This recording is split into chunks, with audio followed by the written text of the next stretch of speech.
কিছুদিন পর বিজয় নিজে আইজি মীরা এবং তার স্বামীর সাথে দেখা করতে যায়। তারা আর পুলিশ নয়, একজন অসহায় বাবা মা হিসেবে তার কাছে শুধু জানতে চায় তাদের ছেলে কি আর ফিরবে, তাদের কি অপেক্ষা করা উচিত। বিজয় সরাসরি কিছু স্বীকার করে না, কিন্তু তার কথায় ছিল অনুশোচনার সুর।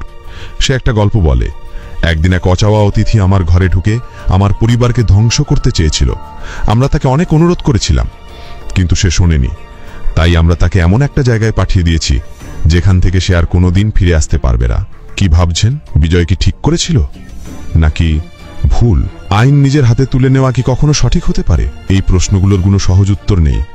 এই গল্প আমাদের এটাই দেখায় যে ভালোবাসার দায়িত্ববোধের শক্তি কতখানি।